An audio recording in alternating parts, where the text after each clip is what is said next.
Wala na mga sadik, durog-durog na yung buwan.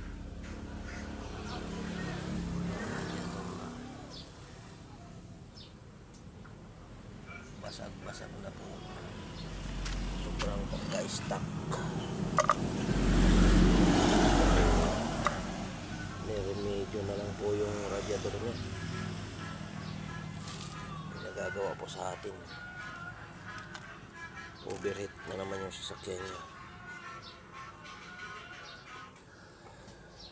Pilipino talaga, grabe na ang tama, ayaw pa rin palitan. Tipid na tipid ang may-ari, hindi nila alam yung sasakyan nila malaki ang gastos pag tinamaan ng makina. Grabe. Gagawin po natin mga sadik para matingnan natin kung anong problema talaga, kasi bagong overhaul daw po itong makina nya. Sa ibang siya po ginawa, dinala lang po natin. Kung maalala po ninyo yung video kong isa, yung gumawa din ako ng isang radiator,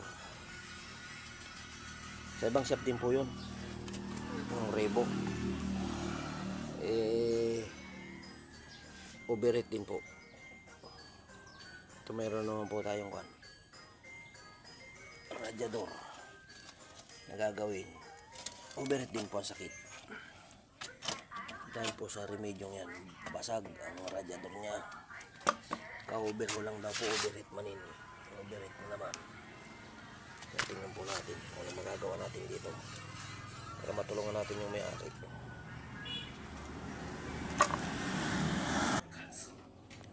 Sadik, tinanggal po natin yung pan niya. Yan po yung tagas niya. Ang tindi.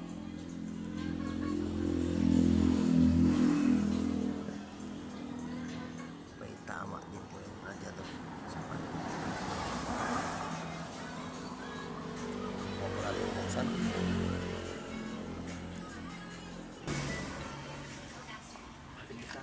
Yeah.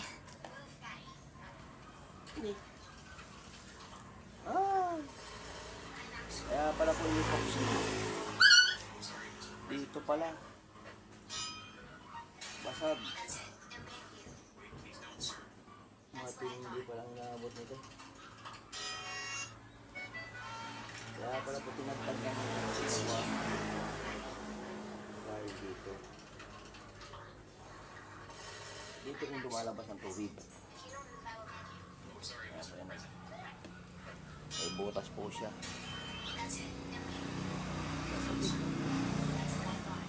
Yan, kaya pala nandyan ang kalawang, hindi nalabas ng tubig.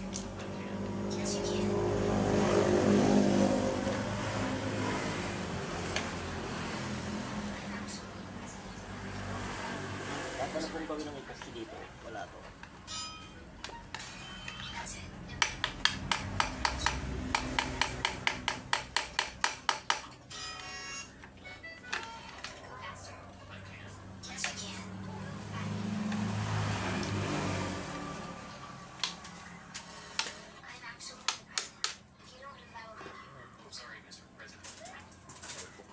Epoxy.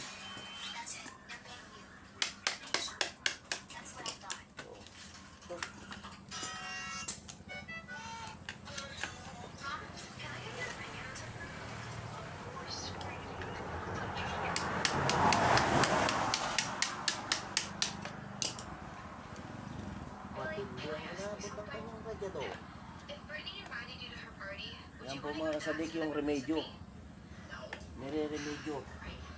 Kala nila mas maganda ang remedyo. Hindi nila alam, mas magkakaroon ng problema ang sasakyan. Overheat.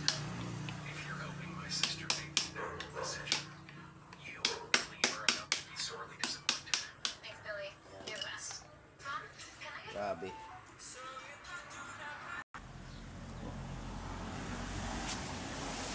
Tingnan natin. Buksan.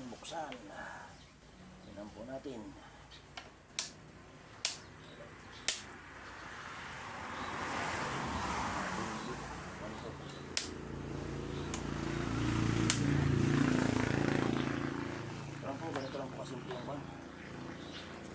bukas ito. Hindi po sinisikwat. Tinapos po ata.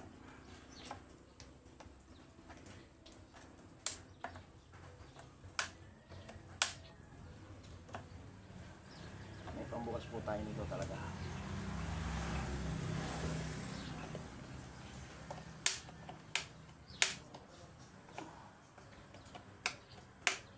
Iba po sinisipat ng screw.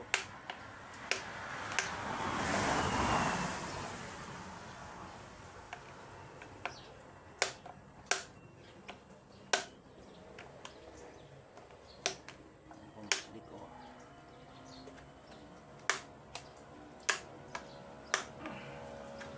Yung gumawa po ito pinapasara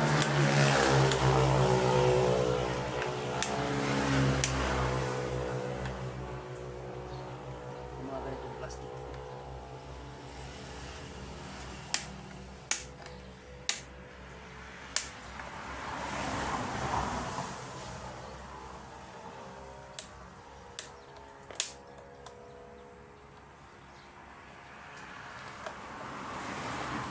Kasi pati dito.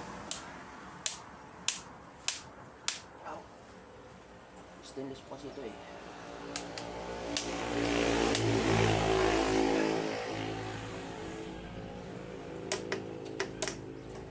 Grabe.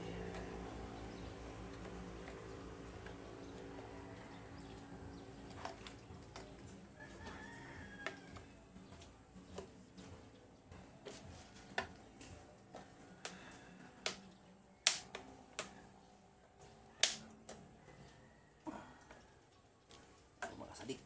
Tanggal na. Yun. Oh. Ayan po ang itsura. Mga kasadik. Grabe. Barado na. Basag-basag pa. Ano bang ginawa dito?